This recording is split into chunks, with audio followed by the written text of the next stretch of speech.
who may be in this room. We believe you are hiding in plain sight. Keep your babies close to you. There's nothing out there.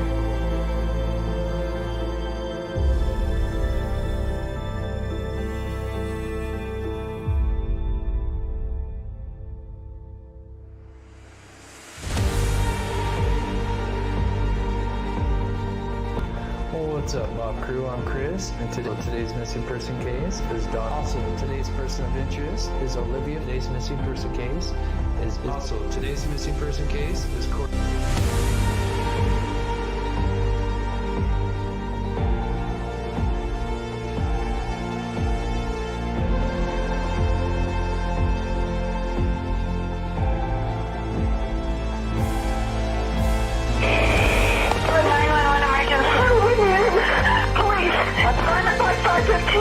What's going on there, ma'am? We have a kidnapping. Hurry, please, please.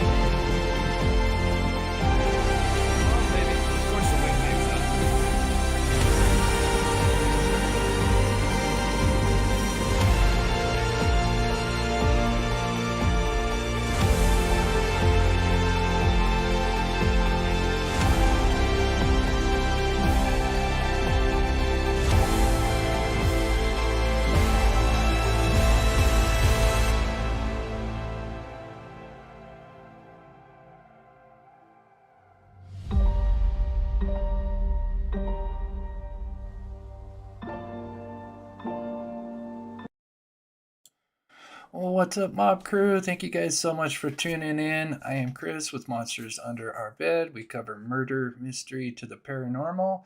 And today we're going to be covering the latest from the Idaho student case.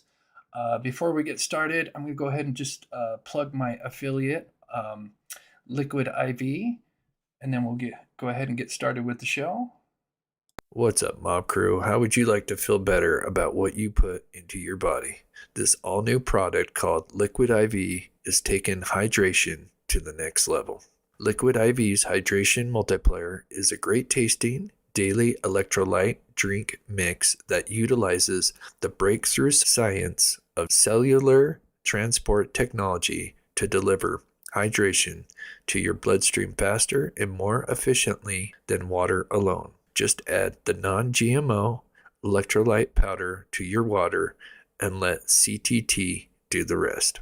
It comes in tons of different flavors like strawberry, grape, lemon, lime, and much more. Just add the powder to water and get the hydration your body deserves.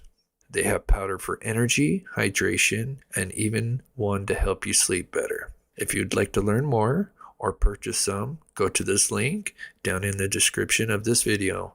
And if you use the code THEMOBCREW during your checkout, you can save up to 20% on your next order. Hydrate now with Liquid IV. Thank you.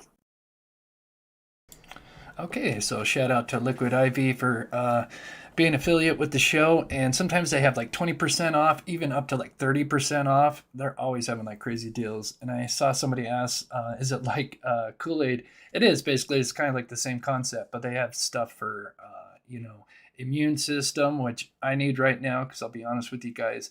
I've been pretty good for this winter as far as being sick-wise. I've kind of steered clear of any nasty virus, but I don't know what I've got today, but all of a sudden it just hit me a couple of hours ago. So bear with me, just not feeling that great right now. But hopefully we'll get through the show. And all my family members, they were all sick through the holidays, and I lucked out, but I think maybe my luck ran out. So we'll see what happens. But One Who Sees, thank you so much for becoming a member. And there's one more other thing I wanted to get. I saw nobody say thank you for having closed captions on. You are welcome. So if you're new to the channel, welcome. Before we get started, we always like to give back by helping show the missing. So today we have Ronald Henry. Ronald was last seen in the early hours of December 5th at a farm. He was staying and working in Plateville. Hope I didn't butcher that. In Wisconsin. He was last seen wearing a blue coat, basketball shorts, dark tennis shoes, Searches have been conducted with a drone, helicopter, and canine, but nothing has been found. He is 34 years old, 5'7", 170 pounds. If you have any information regarding Ronald, please call 608-723-2157. All right. So they released the probable cause affidavit the other day. And instead of going live, I decided to do like a breakdown video of the probable cause affidavit and basically break it down in like chronological order, since the PC affidavit is kind of like broken down into sections. So I wouldn't say it's like confusing, but it's definitely split up and it's not in chronological order. It's so anyway, I put together a video and get caught up here. And so anyway, I thought we'll kind of watch it. If you haven't seen it, I think it's pretty well put together. And then we'll kind of play a little bit of it and then break down some of the new stuff that's kind of came out since the probable cause affidavit, and then talk about some of the items like the DNA found on the sheath and kind of what the process that they had to take as far as matching that DNA to Bryan Kohberger. So I think it'll be kind of interesting. And then, of course, they've been kind of giving a little bit of details about the 911 call, which I think the early rumors about some of the roommates or one of the roommates coming outside and fainting on the ground, I guess that part, it was actually true. And it wasn't the other way around where it's just, people handing off the phone inside the home. I guess one of the roommates came out. And anyway, we'll look at that and stuff. And I think that's kind of interesting. Thank you so much, Haley. Hello, Chris. Thank you so much for the $5 and supporting this channel. Thank you so much. All right, so we'll go ahead and start playing this video if you haven't seen it. What's up, Mob Crew? Today's video. So basically what I did is I broke down the PCA in chronological order. And so we start out with Bryan on the night of November 13th, where he leaves his home in Pullman, Washington. And apparently his phone is tracking him until 2:47, and then suspiciously he turns his phone off. So we'll go ahead and start here. On November 13th, 2022, at approximately 2:42 a.m., the 8458 phone was utilizing. And so in the probable cause affidavit, they use 8458, referring to Bryan Kohberger's cell phone. Cell resources that provide coverage to 1630 Northeast Valley Road of Pullman, Washington, hereafter known as the Kohberger residence. At approximately 2:47 a.m., the phone cell resources that provide coverage southeast of Kohberger residence consisted with the phone leaving the Kohberger residence and traveling south through Pullman, Washington. This is consistent with the movement of the White Elantra. At approximately 2:47 a.m., the phone stops reporting to the network, which is consistent with the phone either being in an area without cellular coverage or the connection to the network is disabled, such as putting the phone in airplane mode, or that the phone is turned off. On the evening. So that's the first part of the chronological order is him basically going out and traveling south through Pullman, Washington, and then would eventually, his phone would turn off and then eventually turn back on in Idaho, suspiciously right after the murder. So basically his phone's off for 2:47, and then I think it gets turned back on at 4, I'll have to pull up the affidavit, but 4 something, a little after, I think just before 5 a.m. So basically 2 hours. And I think that's kind of suspicious that, he's not pinging for those 2 hours. So then we jump over to Xana and Ethan, who are at a party. They got there, I believe, at 9, according to Dylan. And then they're there for a couple of hours and they leave at 1:30. Of November 12th, 2022, Ethan and Xana are seen by Bethany at the Sigma Chi house on University of Idaho campus at 735 Drive from approximately 9 p.m. on November 12th to 1:45 a.m. on November 13th. Bethany also estimates that at approximately 1:45, Ethan and Xana returned to the King Road residence. Bethany also stated that Chapman did not live in the King Road residence, but was a guest of Xana's. Kaylee and Maddie were at the local bar, the Corner Club at 202 North Main Street in Moscow. Kaylee and Maddie can be seen on footage provided by the Corner Club between 10 p.m. and 1:30 a.m. At approximately 1:30 a.m., Kaylee and Maddie can be seen on video at the local food vendor called The Grub Truck at 318 South Main Street in downtown Moscow.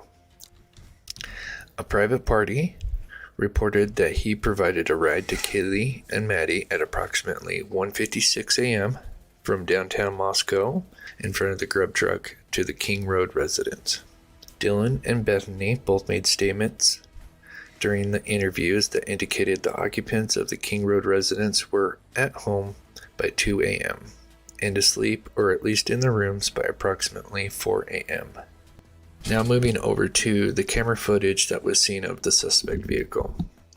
A review of the camera footage indicated that a white sedan hereafter suspect vehicle 1 was observed. So basically at 2 a.m. all the residents are at the home, and now we have Bryan, who now has his phone turned off, and now the first time apparently he's cited is, at least in the affidavit, is they say 700 block in Indiana Hills, which when I kind of plugged that in, it's somewhere on this road. So it's not sure. They said he's heading west on Indiana Hills, and that's at 326, but then at 328 is when he's driving past that Exxon right there on Troy Road, and then where he takes a left and turns onto Steiner Ave. So I wonder, it's almost like he was, I don't know if maybe it was a mistake, because they do make mistakes in the probable cause, and maybe he was traveling east and maybe doing a circle around, or he could have came up one of these side roads. I'm not sure, but anyway, they say at 326 he's traveling west, which is left on Indiana Hills, at 700 block, which is approximately in this area here. But anyway, 2 minutes later, he's going to show up on Highway 8. Traveling westbound on 700 block of Indian Hills Drive in Moscow at approximately 3:26 a.m. and westbound on Steiner Avenue at Idaho State Highway 95 in Moscow at approximately 3:28 a.m. So with that, and then they'll obviously he was caught on Taylor Ave, but they didn't mention that in the probable cause affidavit, but it must have been sometime after 3:30 or 3:28, I should say. In this video, it appeared suspect vehicle 1 was not displaying a front license plate. A review of the footage from multiple videos obtained from King Road neighborhood showed multiple sightings of suspect vehicle 1 starting at 3:29 a.m. and ending at 4:20 a.m. So basically from like 3:29 to, 4:03, he's basically like driving in circles around the house. Sightings showed suspect 1 makes an initial 3 passes by the 1122 King Road residence and then leaves via Walenta Drive. Upon review of the video, there was only a few cars that entered and exit during this time. Suspect vehicle 1 can be seen entering the area a 4th time at approximately 4:04 a.m. It can be seen driving eastbound on King Road, stopping and turning around in front of 500 King Road, number 52, and then driving back westbound on King Road when suspect vehicle 1 is in front. So keep in mind at 4 o'clock, I wish I would have put this in, but it was hard to kind of get everything like exactly in chronological order. But the only thing that happens in between this time would be the Doordash driver. So I wonder if this little incident right here that they talk about in the affidavit is that he was going to drive up and maybe park and then, go in. And the Doordash driver was like, if anybody hasn't done like Doordash, they basically just drive up to your home and then they just leave the food right at the front door and then take a picture of it. Unless you have like any special instructions, you can send special instructions. Let's say he could have, if it was Anna that ordered the Doordash, she could have put special instructions like, hey, can you put it on the back patio? And you do tip these Door Dashers, and they're pretty, because I deal with DoorDash, and I think they're great company, and the people that deliver are great. And anyway, so it just makes you wonder, they um, could have dropped the food off at the back porch as well. But either way, they typically just drop the food off and take a picture. Unless, I mean, you have your phone and you can kind of see when they're coming. Like you get updates like on your phone, like how far away they are. So you pretty much know like exactly like once they pick up your food, you pretty much, if you're got your phone and you're kind of checking it, you can kind of basically see exactly where they're at all times. So it's kind of nice with that app. But anyway, so I think maybe this is just my opinion that I think the reason why he's driving around at 4:04 is that this DoorDash driver is probably dropping off the food, and so he does what he's going to do right here. Of the King Road residents, it appeared to unsuccessfully attempt to park or turn around in the road. The vehicle then continued to the intersection of Queen Road and King Road, where it can be seen completing a 3-point turn and then driving eastbound again down Queen Road. During the So because I mean, it's just normal people that I could see like Uber drivers maybe having dash cams. I would say unlikely, but it's always a possibility for sure. Reviews that indicated the occupants of the King Road residence were at home by 2 a.m. and asleep or at least in their rooms by approximately 4 a.m. This is with the exception of Xana, who received a DoorDash order at the residence at approximately 4 a.m. Law enforcement identified the DoorDash delivery driver who reported this information. Dylan stated she originally went to sleep in her bedroom on the southeast side of the second floor. Dylan stated she would. So this was definitely news to a lot of people, as it was reported that the two surviving roommates, were on the first floor. But so this came to a shock to I think a lot of people, finding out that Dylan was actually on the second floor. Was awoken at approximately 4 a.m. by what she said sounded like Kaylee playing with her dog in one of the upstairs bedrooms, which were located on the third floor. A short time later. So actually, I'm going to back this up. So in reality, she is technically in between the two main rooms that get attacked. Because, if you got the stairs just past this hallway. Her bedroom's right here. And let me clear that real quick. So you got Dylan's bedroom right here. And my theory, my opinion, just from the probable cause, I think, because I still see people think that Ethan and Xana were attacked first, and it could be possible.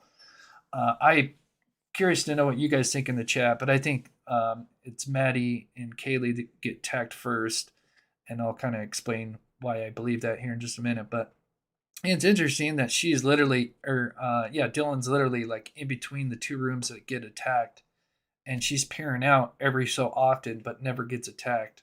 And I'm not saying that to like blame her or throw her, or anything. I just think she's really, really lucky. A short time later, Dylan said she heard who she thought was Kaylee saying something to the effect of, "There's someone here." A review of the records obtained from forensic download of Xana. And I should have put Kaylee and Maddie to the left, so I apologize. Actually, Maddie's bedroom would have been on this side. That's the only thing I could have messed up on that. You got Xana's bedroom here, and then Maddie's bedroom here. So the two girls would have actually been on this side. Xana's phone showed this could also have been Xana, as her cellular phone indicated she was likely awake and using TikTok app at approximately 4:12 a.m. So I think if he's parked at 4:04 and probably got out, and it's now like 4:05, 4:06, and she's still on TikTok at 4:12, and it sounds like just before that or at this time is when Dylan hears someone's here. I would think that kind of points towards the attack happened on the third floor first.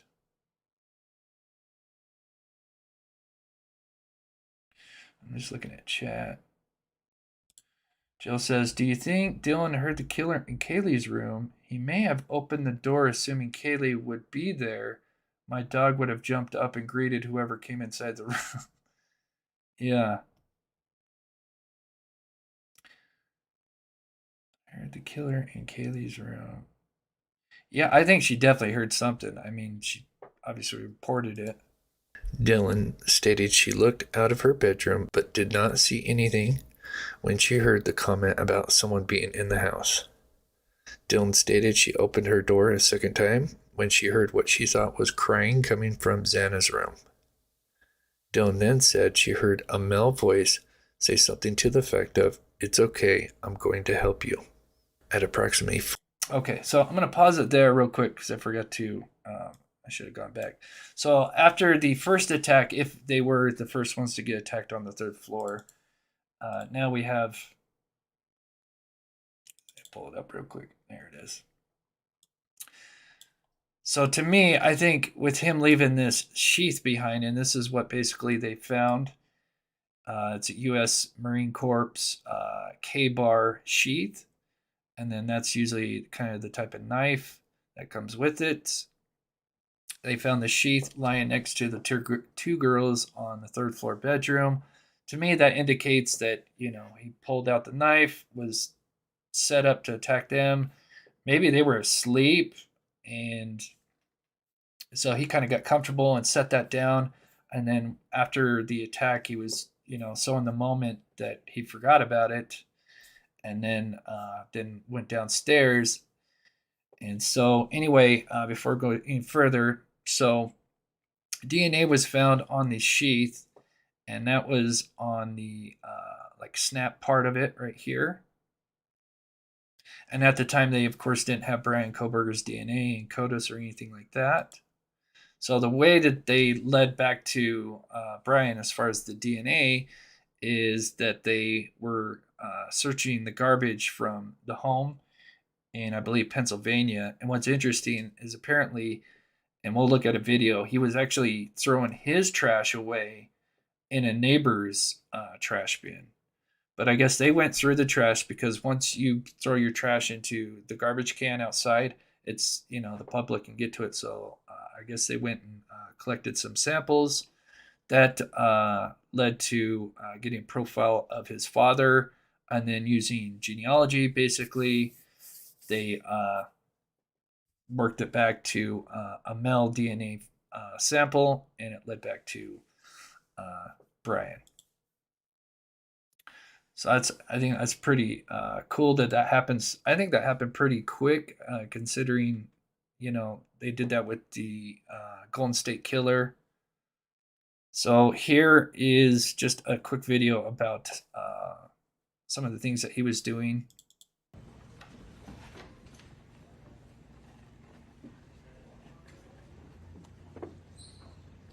All right.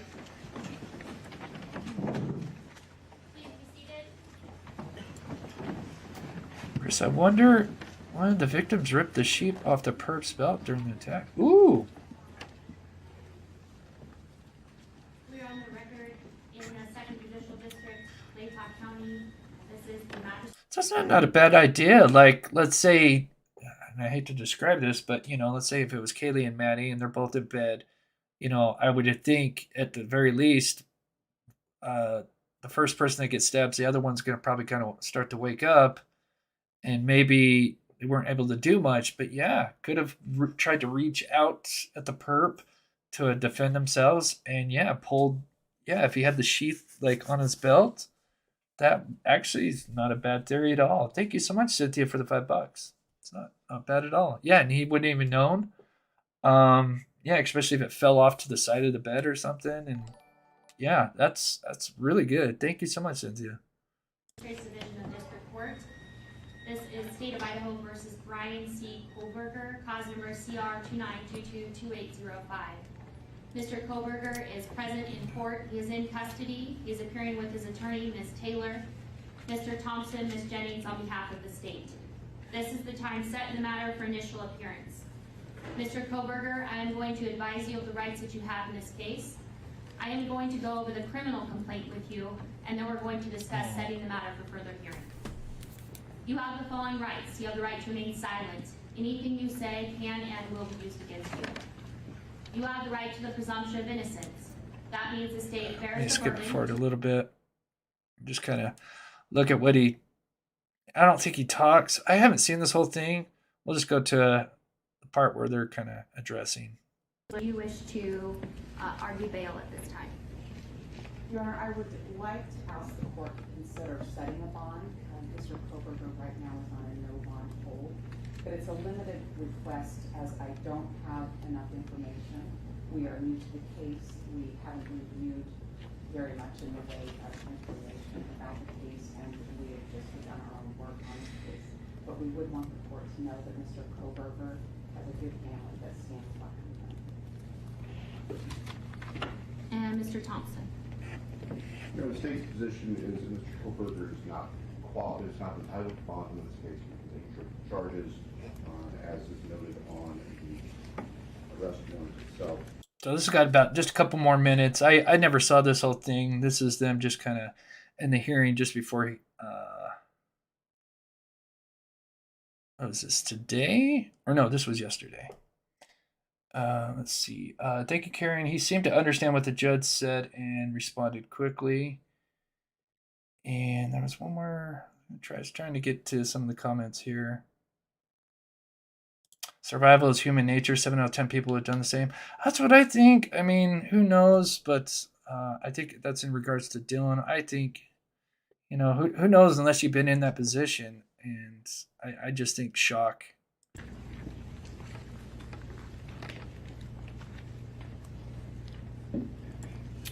Almost not had it on his belt like it's supposed to be worn.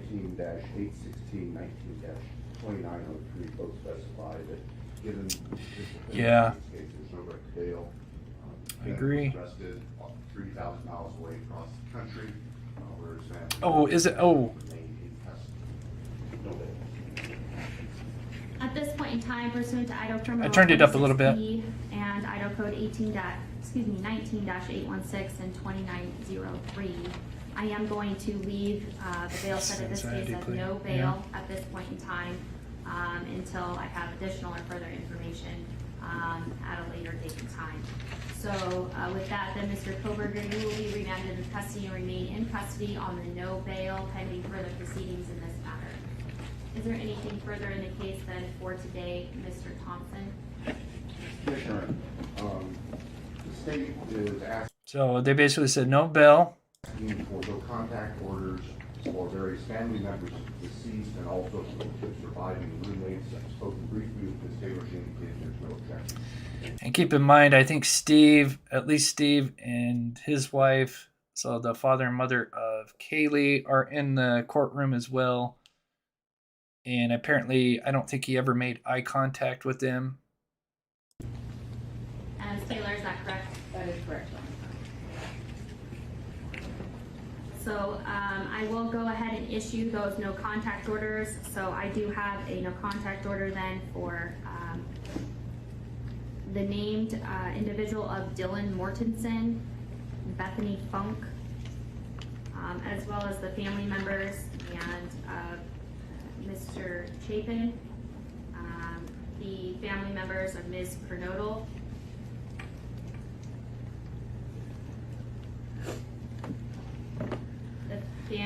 excuse me,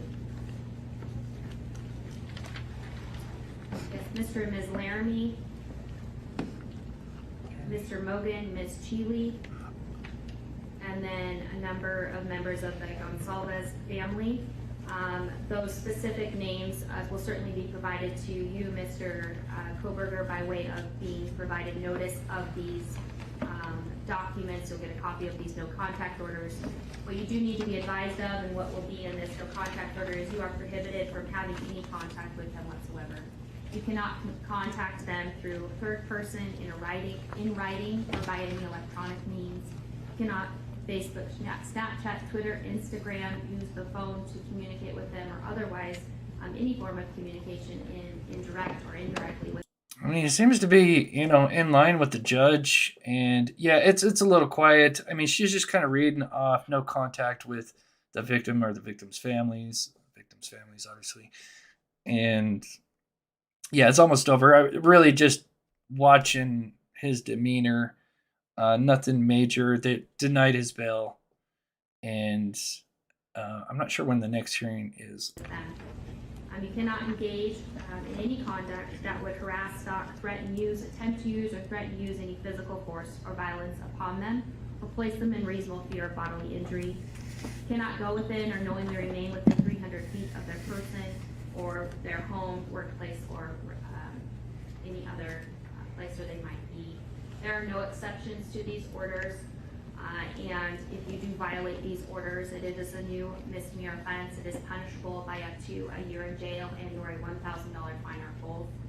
At this point in time, due to being in the magistrate's division here, at this juncture, I am going to issue the no contact orders for a period of 2 years, and then if it needs to be modified or changed by an additional judge, it can be done so at that time. Is there anything further, Mr. Thompson? No, Your Honor. Anything further, Ms. Taylor? No, Your Honor. All right, thank you. We are adjourned.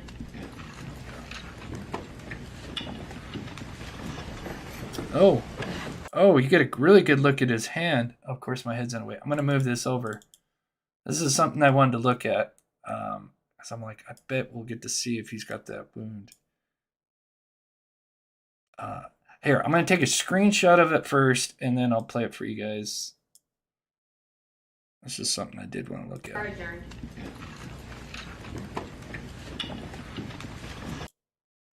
It's right hand, right? Yeah, it's right hand. Sorry, I didn't pause it quite quickly enough. I'm sorry, my head's in the way. Dang it. Oh, perfect. Oh, that's perfect. There we go. Okay, let me take it. Bear with me 1 second, guys. You'll see. So I don't see that wound anymore, but I do have an idea if that was a wound to begin with. So anyway, what I was trying to do is so here is his right hand. That whatever that was kind of like right here. I don't see it anymore. And what I'm talking about is this. This is probably not the best one. I've got the other one in a different folder. But anyway, he's got some kind of what looked like a wound, possibly. But anyway, the reason why I wanted to point that out, and I think what people got to remember is that this was taken on December 15th. He wasn't arrested until December 30th.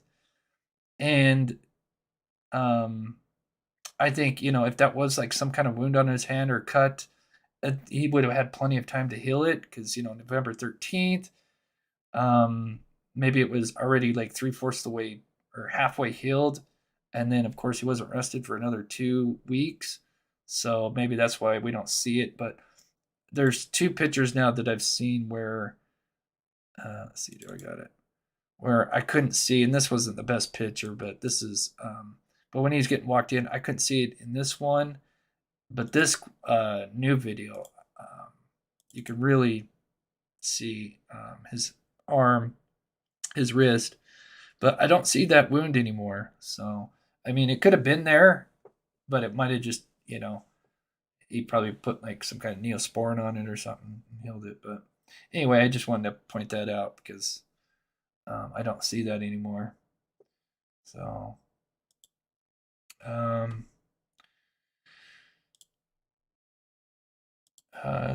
think Ethan went to get Doordash for Xana. Ethan encountered BF. Or you mean BK? Maybe. Oh yeah, like Ethan went outside to grab the Doordash, yeah, because they leave it outside. Yeah, that's possible.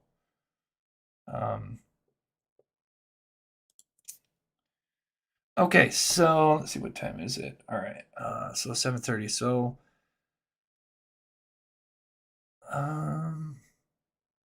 let's see, we played that one. We'll do so here's a look at what they're doing. So apparently the defense team wants to come in and look at the house. Of course, it makes sense for the defense. They want to have their own investigator, experts look at the scene and everything. So I guess the scene, I had it written down, I think February 1st is the date I have in my head. of at the very least that they're not going to touch, because they were going to like start cleaning on. God, right, was just the day that they started when they arrested Bryan, as a matter of fact. So what? Just before New Year's, but now the scene is being pending right now because defense team wants to come in.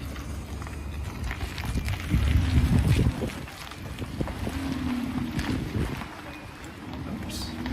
Chris checked banding on his left hand thumb. Interesting.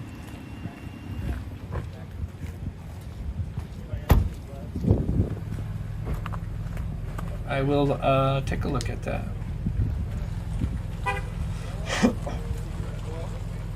I think this was taken earlier today.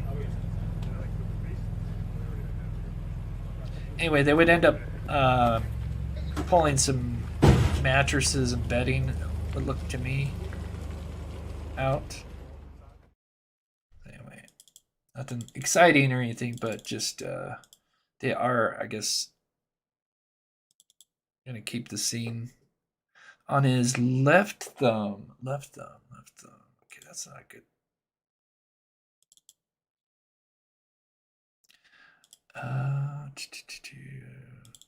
Okay. Let's see.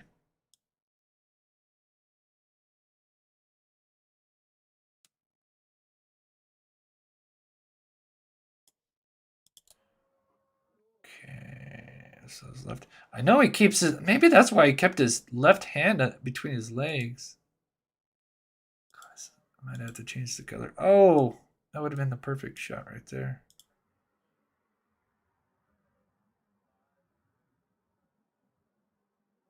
There's no audio at this point because I've got it slow motion, so I turned down the audio. Ah, that stare is crazy. Cool. Where are you headed? Has he got it on his hand? I'm gonna screenshot it.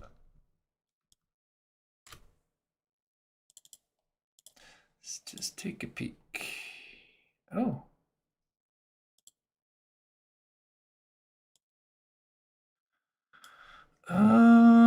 Maybe. I'd have to run it through some filters. It's really kind of bright. It's hard to tell. I'd have to do it after the show, but yeah, it does actually kind of like when it's not zoomed in, you can kind of see it does look unnatural. I think you're right. Yeah, because it doesn't look natural now when it's like in its regular. When you zoom it in, it looks kind of ugly. Interesting. I'll have to look at that after the show. Thank you, Sandy, for mentioning that. Interesting. Okay, so before we finish up, so something that I'm going to probably do a video on, which was interesting, is one of the videos we watched. They mention, and this isn't mentioned in the affidavit or anything, is that Bryan's cell phone had pinged at least 12 times between the months of June and November of last year. So basically 6 months before the murder. Yeah, 5-6 months before the murder, his phone pinged at least 12 times in the vicinity of Moscow. So I think that definitely shows maybe him, possibly stalking the victims beforehand. And then of course we did the video with the timeline. I also have, just the regular upload. So let's look at just a video, just kind of celebrating all the 4 victims real quick. This is just a quick minute 30 video. But if one of us dies, Okay, can't play the music or I'll get in trouble.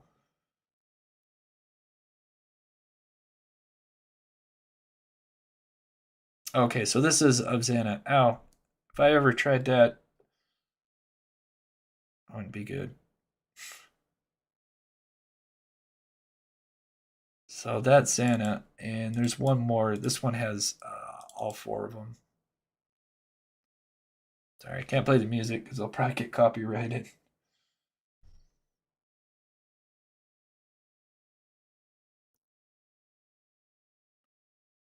There's Ethan. Wow, young kid.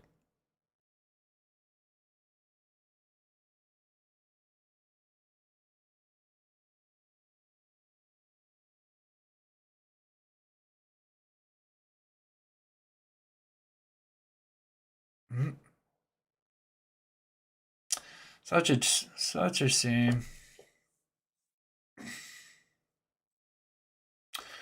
All right. Well, so our dogs, we're babysitting a new dog right now. This is what I kind of figure he might have been kind of looked like, with I'm not sure because she obviously described the mask covering his face, his nose and mouth. So I'm wondering if he just wore something kind of like this, just blend into COVID style look. Um, this might be a cue to finish up the video. But anyway, so we went over the timeline.